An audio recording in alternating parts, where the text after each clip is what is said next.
اچھا P T I والوں کے تھوڑے سے مسائل ذرا وہ ہوتا ہے نا، وہ شیر آیا والے معاملات، پرانی کہانی جو ہم بچپن سے سنتے آتے تھے. یہ لوگ اتنا تواتر سے جھوٹ بولتے ہیں، اور یہ اپنا زندگی کو خطرہ، زہر دے دیا ہے، بانی پی ٹی آئی کو زہر دے رہے ہیں، ان کی اہلیہ کو زہر دے رہے ہیں، اس طرح کی باتوں کی وجہ سے ان کی باتوں پہ یقین کرنا مشکل ہو جاتا ہے. لیکن بہرحال ایک بڑا کلیئر کٹ ان پر حملہ ہوا ہے، جو سامنے ہم نے دیکھا ہے، وہ ویڈیوز موجود ہے. وہ جس طرح سے کچھ لوگوں نے ان پر حملہ کیا جو خواجہ سرا تھے، خود رؤوف حسن صاحب کے بقول اور ان کی پارٹی کے بقول. اب ظاہر ہے یہ انتظامیہ کا، حکومت کا فرض ہے کہ ان کو ٹریس کیا جائے اور جو بھی مجرم ہے ان کو پکڑا جائے. مطلب رؤوف حسن صاحب سے 100 اختلاف ہو سکتے ہیں، رؤوف حسن صاحب کی باتوں سے، ان کے کردار سے، ان کے ایٹیچیوڈ سے، سب چیزوں سے اختلاف ہو سکتا ہے، لیکن کسی بھی پاکستان کی جان و مال پر اس طرح سے حملہ جو ہے وہ قابل قبول نہیں ہے کہ کوئی بھی سڑک پر جاتے ہوئے کوئی حملہ کر دے. یہ دیٹس ناٹ فیئر.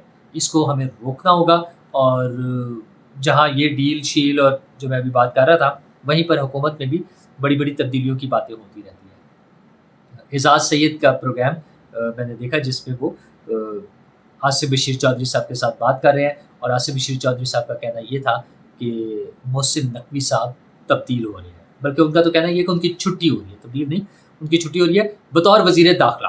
ہاں وہ چیئرمین پی سی بی کے طور پر کام کریں گے، وہ عہدہ ان کے پاس رہے گا، لیکن وزیر داخلہ کا عہدہ ان کے پاس نہیں رہے گا.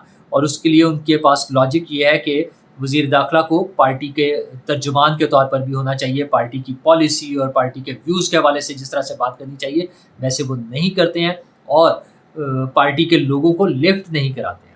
اچھا یہ پارٹی کے لوگوں کو لفٹ نہ کرانا تو سمجھ آتی ہے، لیکن دوسری بات تو انڈرسٹوڈ سی تھی کہ ایک شخص جو پارٹی کا ممبر نہیں ہے براہ راست جس طرح سے ہوتے ہیں لوگ، تو وہ پارٹی کی ترجمانی نہیں کر سکتا.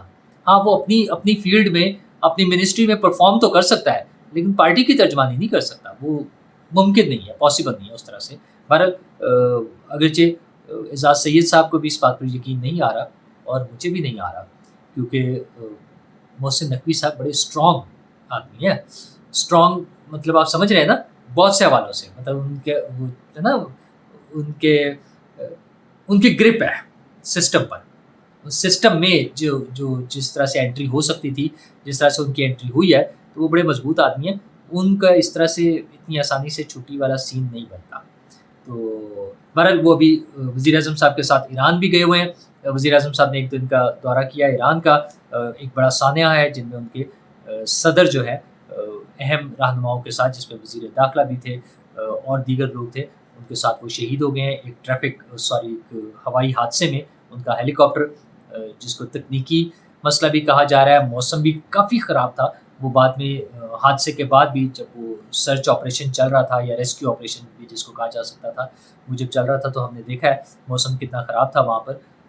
کوئی بھی ایسا مسئلہ ہو سکتا ہے، لیکن ہمارے ہاں تو کچھ لوگوں نے اس کو پہلے ہی سازشی رنگ دے کر اور پھر اپنے والے حادثوں کے ساتھ نا لنک کرنا، خاص طور پہ وہی اگین وہ پی ٹی آئی والا جو ایک نیٹ ورک ہے سوشل میڈیا کا، وہاں سے جو سلسلہ چل رہا ہے. لیکن کسی بھی چیز کو ہم خارج از امکان نہیں کہہ سکتے.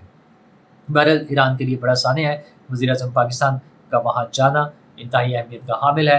ابھی کچھ عرصہ پہلے ہی ایرانی صدر پاکستان تشریف لائے تھے، تو پاکستان خصوصاً اپنے ہمسایوں کے ساتھ ہمارے تعلقات جس طرح سے تھوڑے سے ڈیولپ ہو رہے ہیں، بہتر ہو رہے ہیں، مطلب ڈیولپ ان دا سینس کہ ایک گیپ آ گیا تھا خاص طور پر وہ والے 3.5 سال میں. تو ان چیزوں کو کور کر کے ہم جس طرح سے آگے چل رہے ہیں، تو یہ بڑی اہمیت کا حامل ہے وزیر اعظم پاکستان کا یہ دورہ. باقی تمام چیزوں کے ساتھ ساتھ ایک بڑا اہم معاملہ ججز والا بھی ہے، اور وہ 6 ججز کے خط سے معاملہ شروع ہوا تھا، لیکن وہ باتیں آگے بڑھتی جا رہی ہیں. فیصل واڈا صاحب نے جس طرح سے سٹینڈ لیا ہے وہ بڑی اہمیت کا حامل ہے. وہ پہلے بھی ان کی باتیں، اور خصوصاً آج تو پارلیمنٹ میں سینٹ میں جس طرح سے انہوں نے تقریر کی ہے، انہوں نے بڑے آڑے ہاتھوں لیا، خصوصاً جسٹس اطہر من اللہ صاحب کو. اور اس پہ تو ان کا کہنا تھا کہ ہاؤ ڈیئر اے جج can question my integrity without any evidence. How dare, کہ وہ کس طرح سے کر سکتے ہیں میری انٹیگریٹی پہ شک. اور ان کا بڑا سخت موقف ہے کہ میری انٹیگریٹی پہ یہ شک کیوں کیا گیا مجھے، وہ جو کہا گیا نا کہ پراکسی کہا گیا ہے، اس پر وہ کر رہے ہیں اور اس کو وہ مس کنڈکٹ ڈکلیئر کر رہے ہیں اور وہ کہہ رہے ہیں کہ میں تو اس کو نہیں چھوڑوں۔ اچھا، اب مسئلہ یہ ہے کہ یہ شروع ہوا تھا جسٹس بابر ستار سے۔ انہوں نے بابر ستار صاحب کی نیشنلٹی کے حوالے سے کویشچن کیا تھا، اس پر بھی ان کے آبجیکشنس ہیں۔ وہ کہتے ہیں کہ پہلے مجھے بتایا گیا، رائٹنگ میں مجھے دیا گیا کہ وہ رپورٹڈ ہے، ان کی نیشنلٹی یا ان کا گرین کارڈ جو ہے وہ رپورٹڈ ہے، لیکن وہ رپورٹڈ نہیں تھا۔ جب انہوں نے مزید تفصیل مانگی تو بتایا گیا کہ وہ رپورٹڈ نہیں تھا۔ وہ اس بات کو بھی ٹروتھ فلنس کے اس پہ اینگل سے لے کے جا رہے ہیں اور اس پہ میرا خیال ہے وہی 62 63 وہ اس طرف لے کر جائے گا باتوں کو۔ کیا واقعی اسی طرح سے ہو سکتا ہے؟ آج انہوں نے ان دو کے ساتھ ساتھ تیسرے ایک جج صاحب کو بھی اس میں شامل کر لیا اور انہوں نے محسن اختر کیانی صاحب کے حوالے سے بات کی۔ وہ واڈا صاحب پارلیمنٹ میں کھڑے تھے سینٹ میں اور وہ کاغذ دکھا رہے تھے کہ یہ دیکھیں کہ یہ دو ججز نے سیشن ججز کی وہ بات کر رہے تھے کہ انہوں نے خط لکھا تھا کہ جسٹس محسن اختر کیانی صاحب ہمیں کیسے وہ ہراس کرتے ہیں یا کرتے تھے۔ تو وہ جس طرح کی باتیں فیصل واڈا صاحب اب کر رہے ہیں، یہ ساری باتیں مجھے لگ رہا ہے کہ وہ ایک جج نہیں، وہ بابر ستار سے شروع ہوئے تھے، اب وہ ان کے اس جو ان کا موقف ہے اس میں اس کی لپیٹ میں نہ صرف بابر ستار صاحب، اطہر من اللہ صاحب اور محسن اختر کیانی صاحب کو بھی وہ اسی میں لے آئے ہیں۔ اب ان چیزوں کا کیا نتیجہ نکلے گا چیف جسٹس صاحب کی واپسی کے بعد، اور کیا ان میں سے کچھ چیزیں کہیں جوڈیشل اس میں جائیں گی، آئی ڈونٹ نو کہ کیا کس طرف یہ باتیں آگے جائیں گی، لیکن بہرحال معاملات اچھے نہیں ہیں، یہ خراب ہونے کی طرف جا رہے ہیں۔ اور نہ صرف یہ بلکہ پارلیمنٹ میں تو عرفان صدیقی صاحب کا بھی جو ٹون تھی نا وہ بڑی ڈفرینٹ ہے۔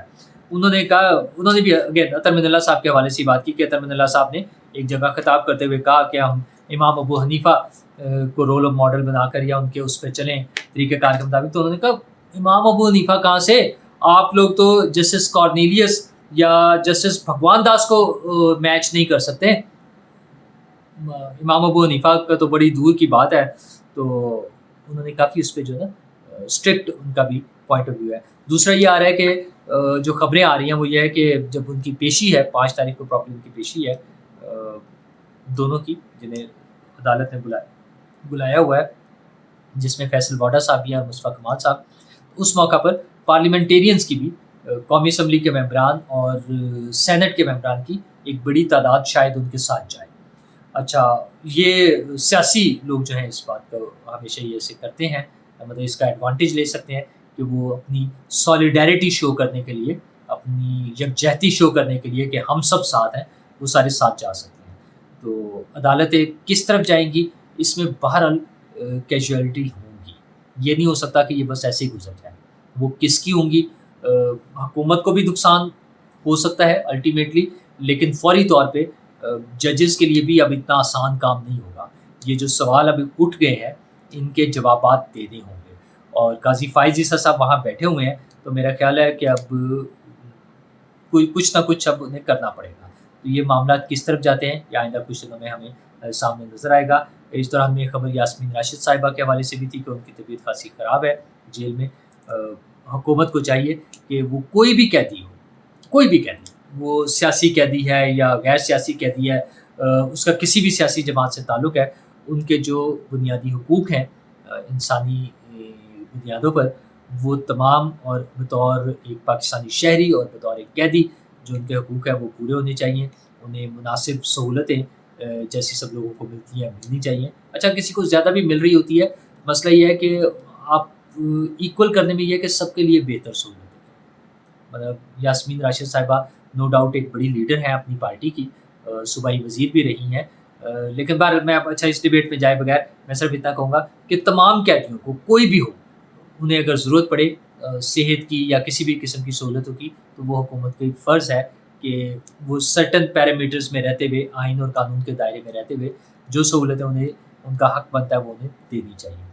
اور باقی بجلی کے حوالے سے وہ میں دیکھ رہا تھا ویس لغاری صاحب کا بیان، جو ڈاؤٹس تھے نیٹ میٹرنگ کے حوالے سے اور سولر پینلز کے حوالے سے اور سولر کنیکشنز کو ڈسکریج کرنے کے حوالے سے، انہوں نے اس کی تردید کیا۔ انہوں نے کہا بالکل ڈسکریج نہیں کر رہے، جیسے سسٹم چل رہا تھا ویسے ہی چلے گا۔ یہ جھوٹی افواہیں پھیلائی جا رہی ہیں، بد اعتمادی پھیلائی جا رہی ہے، بدامنی کی کوشش ہے، جو بھی کہہ لیں اس کو، تو لوگوں کو ہوپ رکھنی چاہیے، امید رکھنی چاہیے کہ اس طرح کا کوئی مسئلہ نہیں ہے۔ اصل میں ایک بڑی تعداد میں لوگ اب سولر سسٹم کی طرف آ رہے ہیں بجلی کی بڑھتی ہوئی قیمتوں کی وجہ سے، اور بہت اچھی بات ہے اگر لوگ اس میں اپنا بندوبست کر لیتے ہیں، تو حکومت کو بھی اس کو سپورٹ کرنا چاہیے۔